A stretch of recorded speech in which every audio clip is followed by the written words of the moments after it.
আজকে আমি গিয়েছিলাম গ্রাম বাংলার কিছু ঐতিহ্যবাহী খেলা দেখতে। আর এই খেলাগুলোর মধ্যে সবথেকে আকর্ষণীয় খেলা ছিল তেল মাখা কলা গাছে বাওয়া। আর এই খেলাগুলোর মধ্যে সবথেকে উল্লেখযোগ্য যে খেলাটি ছিল সেটি ছিল ঘোড়ার দৌড়ের প্রতিযোগিতা। তো প্রথমে যে খেলাটি হয়েছিল সেটি হচ্ছে তেল মাখা কলা গাছে বাওয়া। আর এই খেলাটির জন্য বড় একটি কলা গাছে প্রথমে প্রচুর পরিমাণে তেল মাখতে হয়। আর এখানে একসাথে 3টি কলা গাছে বাওয়ার প্রতিযোগিতা হয়েছে। আর এই খেলাগুলো দেখার জন্য গ্রামের হাজার হাজার মানুষ কিন্তু উপস্থিত হয়েছে। আর এই খেলাগুলো দেখতে কিন্তু অনেক মজা। আশা করি আপনাদের সকলের ভালো লাগবে। তো চলুন আমরা সবাই একসাথে গ্রাম বাংলার ঐতিহ্যবাহী খেলাগুলো উপভোগ করি।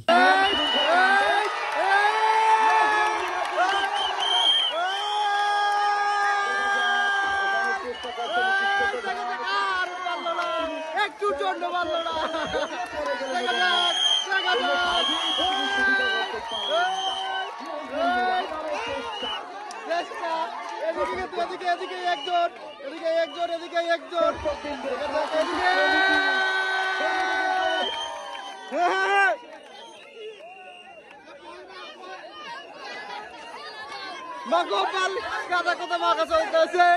এই এই গেছে গেছে গেছে গেছে এই এই এই এই এই যেদিকে একজন শুরু হয়ে গেছে। এই একজন একজন দুল মাইকে লইতেছে, দুল মাখতেছে বেশি বেশি তারা।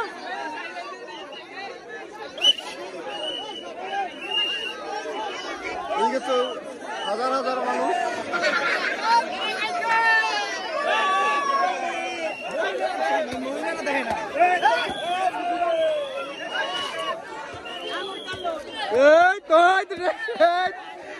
বক্সিং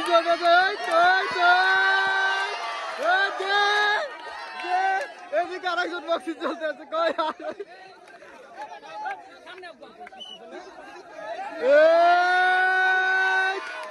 পেরাই পেরাই পেরাই পেরাই পেরাই পেরাই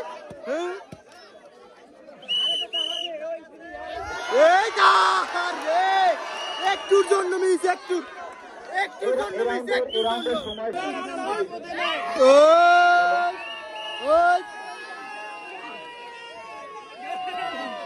একজন এদিকে একজন এদিকে একজন এদিকে একজন এদিকে একজন দেখা যাক।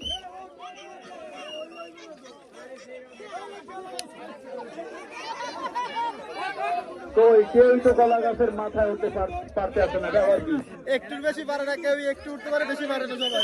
এই খেলাটি শেষ পর্যন্ত যে কাহিনীটি হয়েছে, সবাই ট্রাই করতে করতে কলা গাছ ভেঙে ফেলেছে কিন্তু কেউ কলা গাছের মাথায় উঠতে পারেনি। আর আকর্ষণীয় ঘোড়া দৌড়ের প্রতিযোগিতা পরবর্তী ভিডিওতে দেখানোর চেষ্টা করবো। সেজন্য ভিডিওটি যদি আপনি ফেসবুকে থাকেন তাহলে অবশ্যই ফেসবুক পেজটি ফলো করে ভিডিওটি শেয়ার করবেন। আর ইউটিউবে দেখলে অবশ্যই ইউটিউব চ্যানেলটি সাবস্ক্রাইব করবেন।